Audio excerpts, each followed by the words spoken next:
Tracy Minnick, and for my topic I chose laughter. Laughter, is it really medicine? Laughter is normally considered one of the lesser known forms of communication. However, it is a complex social behavior that shows a number of positive effects on an individual's daily interaction. Laughter is a double-sided tool in the communication box that can be used to express feelings of great joy, uncontainable excitement, but also to conceal pain, insecurities, and deeper-rooted fears. Psychologists, neurobiologists, and human communications experts continue to further their studies of laughter as an effective tool used by a number of creatures to alleviate stress and pent-up emotions. A sense of humor in times of suffering or making a joke of traumatic experiences may seem to an outside observer like inappropriate behavior, but laughter is often a coping mechanism used by many to hide feelings about a potentially painful situation. It can be theorized that healthcare has been using humor as medicine since its earliest forms of practice. A doctor's office or a therapy session, however, would be one of the last places most people you would think would hear laughter, but professionals have been integrating humor as part of their healing process for centuries.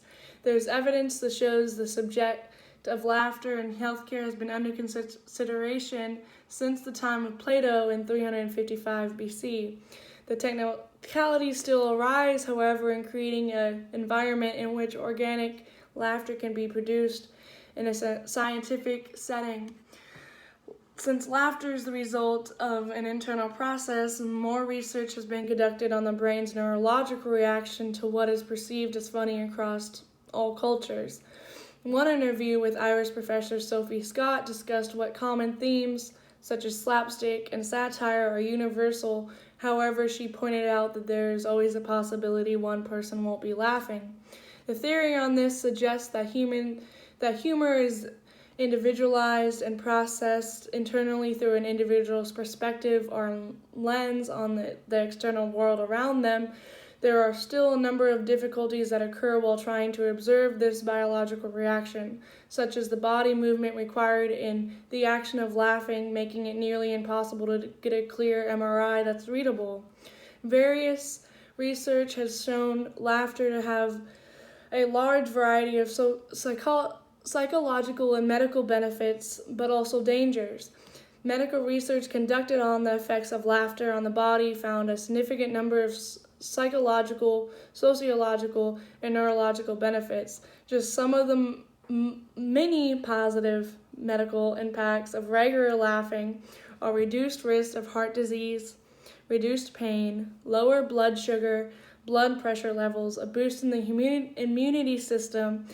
This doesn't include the psychological impacts, which are just as helpful, by releasing the chemicals known as dopamine and serotonin, the happy chemicals in the brain, thus decreasing stress, anxiety, elevating mood, improving job performance and morale, prompting a sense of connection and deeper understanding with others, and promotes relaxation and helps sleep.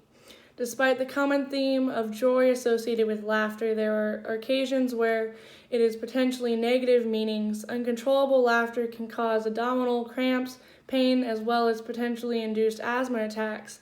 There are times where unintentional, uncontrollable laughter could be seen as a sign of something is medically wrong, too. For example, there are some cases of laughter can be symptomatic of dementia, hysteria, epilepsy, and even brain tumors or side effects of medication. Although laughter is most frequently linked with joy, happiness, and connection, in a social setting there is time where dark humor and sarcasm can result in cruelty to others. Emotions like anger, sadness can arise out of humor and laughter.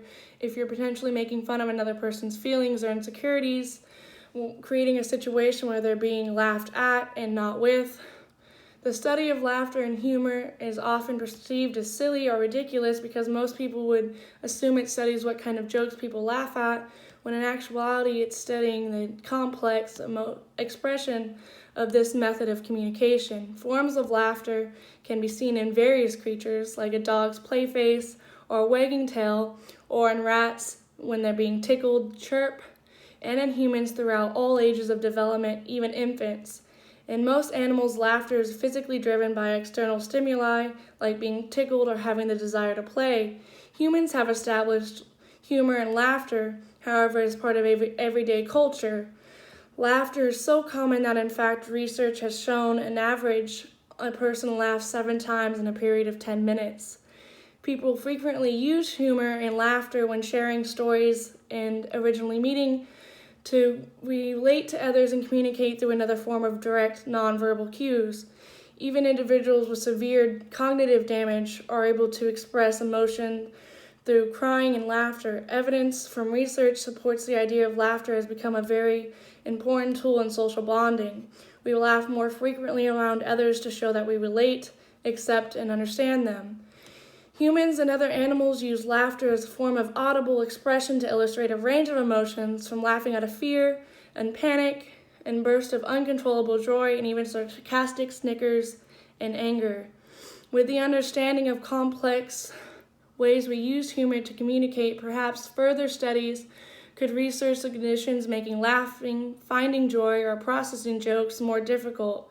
Depression and mental health and learning disabilities, for example.